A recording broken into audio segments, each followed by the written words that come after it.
Hello and welcome. आज की इस ऑडियो आर्टिकल में हम डिस्कस करेंगे GS3 साइंस एंड टेक्नोलॉजी के हिसाब से एक बहुत ही इंपॉर्टेंट मिशन के बारे में। मिशन का नाम है चंद्रयान मिशन। जैसा कि हमें सभी को पता है कि इंडिया चंद्रयान 3 मिशन जुलाई 14 को आंध्र प्रदेश के श्रीहरिकोटा से लॉन्च करने की प्लानिंग कर रहा है। चंद्रयान 3 मिशन है वो बेसिकली जो 2019 में चंद्रयान 2 मिशन था उसी का ही फॉलोअप मिशन है। चंद्रयान 2 मिशन है वो पार्शियली फेल हो गया था क्योंकि उसका जो लैंडर था उसने मून पे सॉफ्ट लैंडिंग नहीं की थी। वो केवल ऑर्बिट में घूमता रहा और जो लैंडर और रोवर है उन दोनों का उपयोग नहीं हो पाया था। लेकिन अब जो चंद्रयान 3 मिशन है उसमें भी लैंडर और रोवर दोनों होंगे। लैंडर का नाम विक्रम होगा और रोवर का नाम प्रज्ञान होगा। वो सेम ही होंगे जैसे चंद्रयान 2 मिशन में थे। और ये साउथ पोल जो मून का साउथ पोल है उस पर सॉफ्ट लैंडिंग करेगा और सब कुछ ठीक रहा तो ये वर्ल्ड का पहला ऐसा मिशन होगा जो चंद्रमा के साउथ पोल पे सॉफ्ट लैंडिंग करेगा। इससे पहले जितने भी मिशन थे वर्ल्ड वाइड जितने भी लूनार से रिलेटेड मिशन थे उन्होंने चंद्रमा के इक्वेटर के आसपास ही लैंडिंग की थी या इक्वेटर से थोड़ा नॉर्थ और साउथ में लैंडिंग की थी। लेकिन ये साउथ पोल पे लैंडिंग करने वाला वर्ल्ड का पहला मिशन होगा अगर ये सक्सेसफुली कंडक्ट हो जाता है तो। जुलाई 14 को लॉन्च करने के बाद में लगभग अगस्त 23 को ये मून की सरफेस पे लैंड करेगा। तो अब हम देखते हैं कि क्या वजह है कि जो आज से पहले के जितने भी लूनार मिशन हैं वो सारे लूनार साउथ पोल की वजह मतलब साउथ पोल पे लैंड न करने की जगह इक्वेटर के आसपास लैंड क्यों करते थे। चाइना का चांगी मिशन है वो भी उसने भी मतलब एकदम साउथ पोल पे लैंडिंग नहीं की थी, वो 45 डिग्री लेटीट्यूड पे लैंड किया था। तो ऐसी क्या वजह है कि वहाँ पे इक्वेटर के आसपास लैंडिंग होती है। तो उसकी काफ़ी वजह है, काफ़ी इजी होता है वहाँ पे चंद्रमा के इक्वेटर पे सॉफ्ट लैंडिंग करना क्योंकि जो टेरेन है और टेम्परेचर है वो ज़्यादा कंडूसिव है लॉन्ग एंड सस्टेन ऑपरेशन के लिए।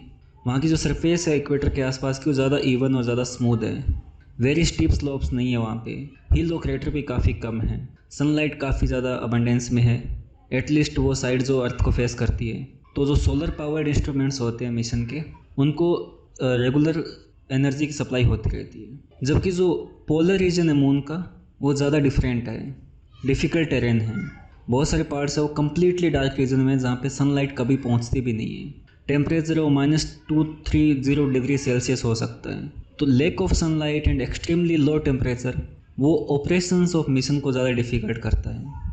और इसके अलावा वहाँ पे काफ़ी गहरे क्रेटर्स भी है, मतलब सेवरल थाउजेंड्स ऑफ किलोमीटर तक के क्रेटर है, यानी कि सरफेस वो काफ़ी अनइवन और रगड सरफेस है।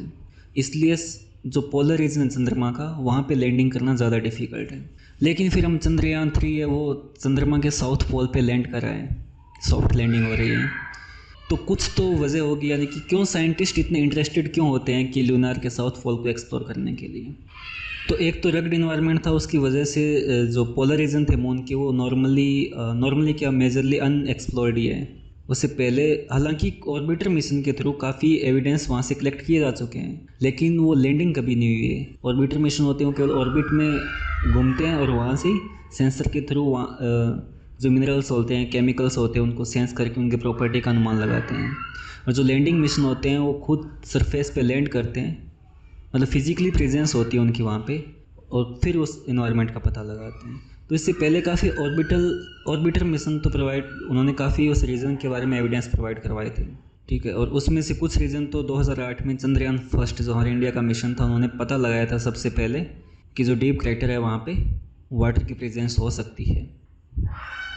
और उसके अलावा यानी कि जो हमने ऑर्बिटर मिशन के थ्रू जिन चीज़ों का पता लगाया था उनको लैंडिंग मिशन के थ्रू एग्जैक्टली वो साबित करना है कि क्या वो रियल में वो मिनरल्स या एलिमेंट्स वहाँ पे है या नहीं है। दूसरा, जो पोलर रीजन है वहाँ पे एक्सट्रीमली कोल्ड टेम्परेचर होता है। तो इसका मतलब ये है कि वहाँ पे कुछ भी उस रीजन में वो फ्रोज़न कंडीशन में मिलेगा।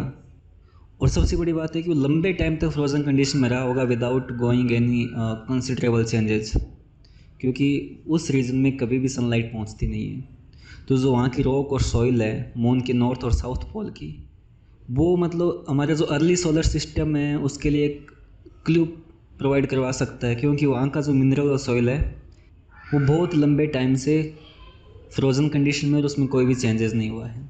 तो यही वजह है कि साइंटिस्ट है वो मून के पोलर रीजन को एक्सप्लोर करने में ज़्यादा इंटरेस्टेड है। और चंद्रयान-3 अगर सक्सेसफुल हो जाता है तो न केवल इंडिया का सबसे बड़ा अचीवमेंट होगा, लेकिन वर्ल्ड का भी एक बहुत बड़ा अचीवमेंट होगा।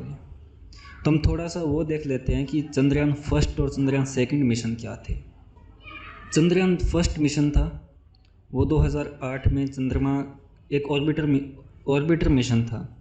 उसकी जो की फाइंडिंग्स थी, चंद्रयान फर्स्ट मिशन था वो 2008 में ऑर्बिटर मिशन था। उसकी जो की फाइंडिंग्स थी, पहला तो उसने पहला मिशन था जिसने कंफर्म किया था कि लूनार पे वाटर की प्रेजेंस है, वाटर मॉलिक्यूल वहाँ पे है। तो ये सबसे बड़ा उस टाइम अचीवमेंट था। और कुछ उन्होंने लूनार की सरफेस पे टेक्टोनिक पास्ट में हुई टेक्टोनिक एक्टिविटीज़ का भी पता लगाया था कि जो फोर्ट एंड फ्रैक्चर्स वहाँ पे बने हुए हैं वो वहाँ वो एक एविडेंस हो सकते हैं कि पास्ट में यहाँ पे कोई टेक्टोनिक एक्टिविटीज़ हुई थी। हालांकि जो चंद्रयान फर्स्ट मिशन था वो 2 साल के लिए अनुमान लगाया गया था कि 2 साल तक ये ऑर्बिट में रहेगा, लेकिन वो 1 साल से भी कम टाइम में 312 दिन तक वो उस ऑर्बिट में रहा था। उसके बाद में उसका कॉन्टैक्ट है वो टूट गया था, लेकिन फिर भी 95% जो प्लान्ड ऑब्जेक्टिव थे उसके पूरे हो गए थे। उसका सबसे इम्पोर्टेंट जो फाइंडिंग थी वो प्रेजेंस ऑफ वाटर था।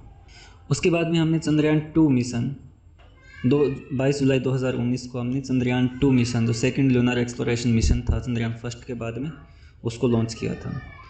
इसमें वो तीनों एलिमेंट्स थे, लैंडर, रोवर और ऑर्बिटर।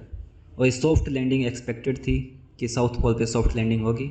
और इसके जो कोर ऑब्जेक्टिव थे वो उसकी लूनार पे जो वाटर है उसके अबंडेंस का रियल में पता लगाना था, और जो लोकेशन थी उसकी अच्छे से मैपिंग करनी थी। लेकिन वो सक्सेसफुल नहीं हुआ। फिर भी हम देखते हैं कि उस मिशन के ऑब्जेक्टिव और कौन कौन से थे। पहला तो ये था कि चंद्रयान फर्स्ट की जो फाइंडिंग्स थी उसको एग्जैक्टली एविडेंस के बेसिस पे पता लगाना। दूसरा मैपिंग, यानी कि वहाँ की topography, seismography, composition of lunar surface, lunar atmosphere, उसका पता लगाना था। एंशिएंट रॉक्स थी, क्रेटर्स थे, उनकी स्टडी करना। और जो मून का एवोल्यूशन था, ओरिजिन था, उसका पता लगाना। और जो मून का साउथ पोल रीजन था वो काफ़ी जैसे हम देख रहे हैं कि चंद्रयान 3 मिशन का भी यही ऑब्जेक्टिव होगा। चंद्रयान 2 मिशन का भी ये ऑब्जेक्टिव था कि जो मून के साउथ पोल रीजन में जो फॉसिल रिकॉर्ड्स है काफ़ी लंबे टाइम से, वो अर्ली सोलर सिस्टम के रिकॉर्ड हो सकते हैं, और वो हमारे जो सोलर सिस्टम के बारे में और साइंटिफिक नॉलेज के बारे में, नॉलेज की अंडरस्टैंडिंग को इम्प्रूव करने में हेल्पफुल हो सकता था। लेकिन उसको चंद्रयान 2 मिशन है उसको GSLV Mark 3 के द्वारा लॉन्च किया गया था। तो अनफॉर्चुनेटली वो ऑर्बिटर में तो अभी भी ऑर्बिट में चक्कर लगा रहा है, लेकिन सॉफ्ट लैंडिंग न होने की वजह से उसका जो लैंडर और रोवर है, लैंडर विक्रम और रोवर प्रज्ञान, वो आइडली बने हुए हैं अभी तक। तो उसी के उसी मिशन के जो ऑब्जेक्टिव्स है उनको फुलफिल करने के लिए चंद्रयान 3 मिशन, चंद्रयान 2 मिशन का ही फॉलोअप मिशन है। चंद्रयान 2 मिशन के जो ये ऑब्जेक्टिव्स थे उससे वर्ल्ड वाइड एस्ट्रोलॉजी, उसके बारे में जो नॉलेज है उसमें तो इन्हांसमेंट हो गई। इंडिया का जो साइंटिफिक नॉलेज है, साइंटिफिक टेम्परामेंट है, जो हमारे कॉन्स्टिट्यूशन फंडामेंटल ड्यूटी में भी लिखा हुआ है, उसमें वृद्धि होगी। और जो स्पेस रिसर्च इंस्टीट्यूशन है हमारी, उनके लिए भी नए एवेन्यूज़ जनरेट होंगे रिसर्च करने के। और जो एजुकेशन लेवल है, जो खुद इसरो 9 से 12 क्लास के बच्चों के लिए 9 से 12 क्लास के बच्चों के लिए जो शिविर वगैरह लगाते हैं, तो वहाँ उन बच्चों का भी इस फील्ड में आने के लिए एक जिज्ञासा मिलेगी, उनको एक अपॉर्चुनिटी मिलेगी। तो चंद्रयान 3 मिशन है उसके ये साइंटिफिक ऑब्जेक्टिव है, उसके साथ साथ जो जनरल ऑब्जेक्टिव हो तो हम एग्ज़ाम में ऐसे ही पॉइंट बना के लिख सकते हैं। तो बेसिकली चंद्रयान 3 मिशन है क्या, चंद्रयान 2 मिशन क्या था, चंद्रयान 1 मिशन क्या था, इनके बारे में हमने पढ़ लिया है। और लगभग 200-250 वर्ड का कंटेंट तैयार हो गया। और जिस दिन ये मिशन लॉन्च होगा उस दिन न्यूज़पेपर में जो आर्टिकल होंगे वो एग्जैक्ट जो स्पेसिफिकेशन है, साइंटिफिक डिटेल्स है कि कौन से कैमराज होंगे, वो उन सब के बारे में वो 1-2 पॉइंट वहाँ से भी उस टाइम देख लेना। Thank you.